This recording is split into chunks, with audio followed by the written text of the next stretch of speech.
Olá, eu hoje vou conversar com Érica Delana, neuropsicóloga. Nós vamos falar sobre o indivíduo nesse processo de mudança, transformação que torna a sociedade muito fluida, muito incerta, com um futuro muito difuso pela frente. Érica, você é uma neuropsicóloga. A neuropsicologia já é resultado dessa mudança, da convergência entre a psicologia e a neurociência?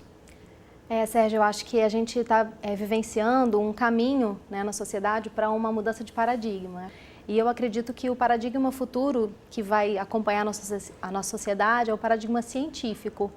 E eu acredito que a psicologia está vivenciando isso, talvez de uma forma não radical, mas pioneira. Não sei se dizer se ela é pioneira, mas ela está encabeçando esse movimento de trazer ciência para a sua área, né? Então, assim, esse paradigma do futuro, com certeza ele vai ser científico e a psicologia está se aproximando disso. Tenho que dizer que muito mais internacionalmente do que, infelizmente, no nosso país, né? Mas a gente já vê a neuropsicologia sendo essa expressão, essa área interdisciplinar, essa conjunção do que a gente pode extrair da área médica, da área biomédica, né? das biofísicas, por exemplo, da área de informática, de tecnologia da informação. Então, eu acho que sim. É isso, quer dizer, na verdade, esse é um processo convergente em que a tecnologia da informação, a tecnologia digital vão produzindo movimentos convergentes que, na verdade, às vezes encontram muitas barreiras nas próprias paredes departamentais, né? Exato. A gente tem disciplinas muito compartimentadas ainda e, na verdade, onde a mudança está acontecendo é na confluência dessas disciplinas, né? Sim. E, com isso, a psicologia adquire uma capacidade também de olhar processos que ela, não, por exemplo, através das imagens digitais, etc., ver no cérebro o efeito de a dinâmica dos comportamentos, Exatamente, não é isso? Exatamente. E a gente, acompanhando um pouco do que você colocou, a gente vai vendo aparecendo cursos de graduação até em áreas como a neurociência, né? Assim, então você já tem, por exemplo, na Universidade Federal do ABC, você tem já cursos de graduação em neurociências. Então, já não é mais de uma escola própria, né? E aí a gente consegue ter psicólogos trabalhando com engenheiros, trabalhando com o pessoal da matemática, né, com biólogos associados, então acho que sim.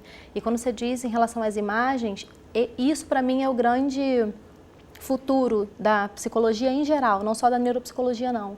A gente hoje já consegue mapear o funcionamento cerebral, né, da gente aqui numa interação, né, através de técnicas muito sofisticadas de imagem mental, né, não exatamente, mas de imagem cerebral, mas de processos mentais. Então a gente consegue trazer o substrato que é biológico, né, do nosso pensamento, dos nossos processos cognitivos em geral, e a gente consegue ver isso em mapas tridimensionais, né? Eu acho isso muito incrível. Exatamente. Assim. Primeira vez você está conseguindo ver os comportamentos, né? Na verdade, até os sentimentos, né? Exatamente. Érica, e aí esse processo que a gente está falando, que é um processo que derruba fronteiras, barreiras, muros entre as ciências, vai produzindo muita mudança, está mudando paradigmas, está mudando modelos, né? Ele, por outro lado, está convergente também com processos sociais, econômicos e políticos que estão acontecendo, interagindo com eles, né? Alguns produzem reações dos indivíduos e as reações dos indivíduos levam a outros resultados. Esse processo que o sociólogo Zygmunt Bauman chamou de líquido, né? Uma sociedade está ficando líquido, o terreno está deixando de ser sólido, onde a gente pisa, onde a gente vive, o futuro completamente nebuloso, né? Isso produz reações psicológicas nos indivíduos muito, muito fortes, né?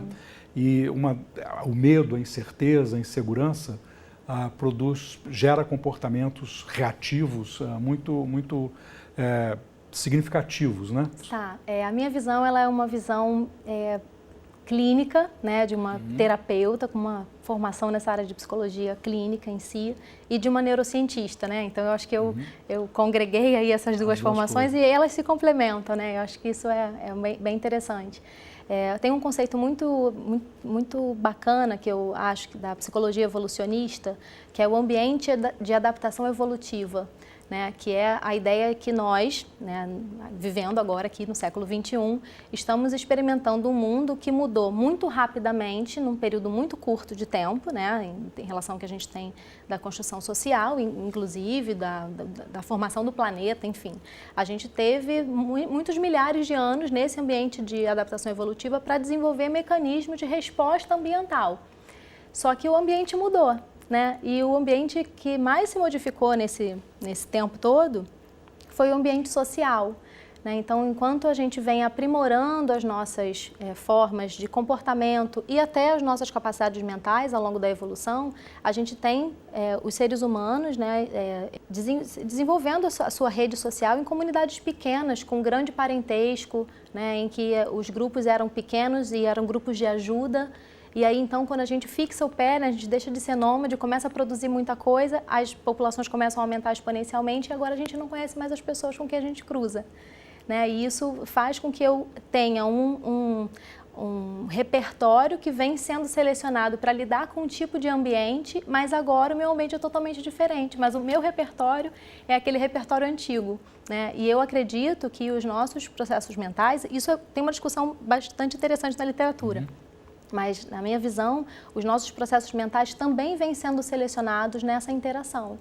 Né? Então, a gente consegue, hoje, na ciência da psicologia, entender que as nossas capacidades, elas são produtos da interação entre a biologia e o social. Né? A gente tem algo inato aqui, mas a gente também tem o ambiente moldando a nossa forma de ver as coisas, a nossa forma de se comportar.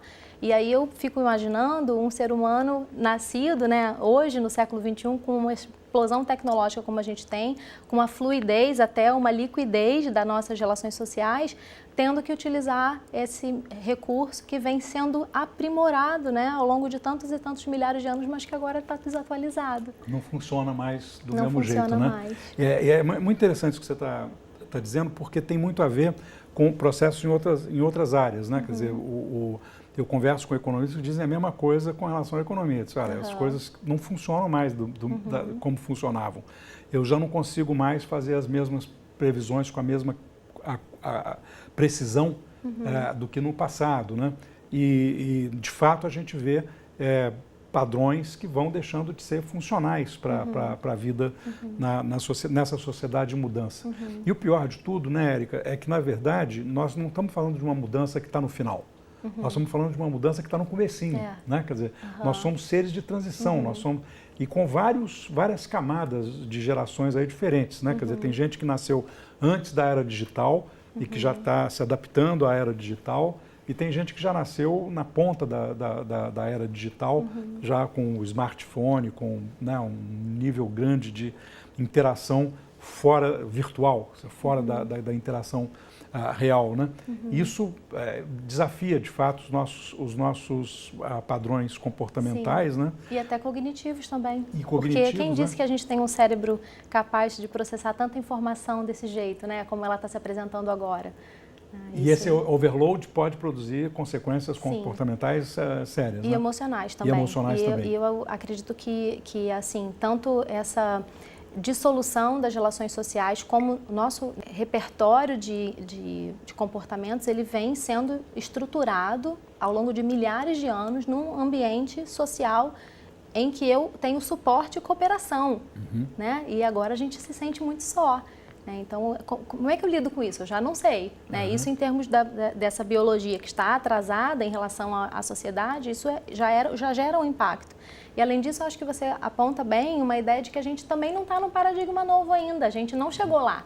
Né? E uma das coisas que mais causa ansiedade, estresse em geral, para o nosso organismo, é a gente não conseguir prever o que vai acontecer. Né? Todas as pessoas aí do mundo, na neurociência, que estudam o estresse, vão dizer que o estresse mais deletério para o nosso sistema é o imprevisível, né? É o que vem num ambiente social de forma imprevisível. Né? Então, é você ser assaltado por um outro ser humano, né? Sem esperar que isso vá acontecer. Né? Então, por exemplo, esse seria um estressor muito, muito grande. Né? Ou você sofrer uma violência de alguém que supostamente tem um papel de cuidador, que é o que acaba acontecendo, infelizmente, muitas vezes. Né? Então, assim, a gente também tem essa questão que é mais cognitiva. Não sei se eu conseguiria separar cognitivo do biológico agora, né? Mas nesse aspecto mais cognitivo, eu preciso ter uma certa previsibilidade sobre o meu ambiente. Né? E eu não tenho mais essa previsibilidade. Claro. Né? E você acha que isso também explica essa onda que está acontecendo no mundo inteiro, não é só entre nós, de resistência ao outro, não é? Ao imigrante, ao diferente, que é exatamente isso, quer dizer, ele não é uma coisa previsível, né? Não é alguém que eu conheço, que faz parte da minha intimidade ou da minha eu acredito experiência. Que sim. Eu acredito que a gente tenha uma... e tem alguns trabalhos que discutem justamente isso, né? A ideia do nós e do eles, né? Nós somos nós, eles são eles, e aí isso vem sendo selecionado ao longo da evolução também, né? Porque todas as vezes que a gente vai ter recursos escassos, a violência vai aumentar, né? E provavelmente a gente está vivendo hoje, nessa nova era, né? Um cenário um pouco talvez parecido com o que a gente possa ter encontrado ao longo da evolução, mas agora a gente não está brigando mais por comida, a gente está brigando por ideias, a gente está brigando por outras coisas, por espaço, né? E pode ser que isso esteja despertando da mesma forma esse mecanismo que é biológico e que é adaptativo, viu? Ele é adaptativo, de fazer essa distinção entre com quem eu posso cooperar e quem é que vai roubar o meu alimento aqui, né? Mas, novamente, a gente está vivendo hoje demandas sociais muito, muito mais complexas, muito diferentes do que a gente tem um sistema biológico preparado para responder. E se eu não vejo o meu ambiente respondendo adequadamente, eu acabo achando que estou sendo ameaçado por todos os lados. Exatamente. Né? Essa sensação de que eu estou permanentemente ameaçado parece ser parte dessa transição, né? E eu acredito que essa sensação também aconteça porque eu já não encontro nos meus pares sociais naturais essa proteção, né? Assim, parece que as relações elas estão muito voltadas para um serviço próprio, né? Então eu estabeleço uma relação com alguém para tirar algum proveito daquela relação, né? Enquanto aquela relação está boa, né? E aquela relação já não está boa, então eu não preciso mais manter aquele papel de cooperação que foi estabelecido, né? Eu acho que a gente essa fluidez, né? Essa liquidez que a gente comentou, eu acho que acaba trazendo essa ideia de quando eu não tenho esses pares sociais que supostamente, de forma natural no passado, né, seriam os indivíduos naquele coletivo que me protegeriam, agora eu me sinto sozinho. Quer dizer, as minhas relações passam a ser muito utilitárias e descartáveis. Exatamente. Né? Enquanto é útil, eu mantenho aquela interação e depois eu abandono. Isso. E isso, evidentemente, também aumenta a minha solidão. Aumenta a solidão e aumenta a sua descrença na previsibilidade daquele conforto que a outra pessoa vai dar, que o suporte que a outra pessoa vai dar. Isso ficou imprevisível, né? O que a gente vem aprimorando como espécie, né? Vamos viver em comunidade, porque assim a gente é mais forte, né? Não é à toa que nós estamos aqui sobrevividos, né? Então, nós somos mais fortes enquanto coletivo. Né? Mas se os indivíduos que participam daquele coletivo já não têm o coletivo como seu objetivo principal, então o próprio coletivo é dissolvido. Daí eu, como indivíduo, já não tenho mais a previsibilidade do cuidado ou do suporte ou do apoio, enfim, que aquele coletivo pode me oferecer. Érica, muito obrigado, hein? Temos muita incerteza, isso cria muito estresse para a gente, muita tensão, mas à medida que a gente vai conhecendo o porquê desse medo, desse estresse, a gente vai sendo capaz de compreender melhor o nosso mundo e agir melhor nele e baixar um pouco as nossas expectativas e os nossos medos.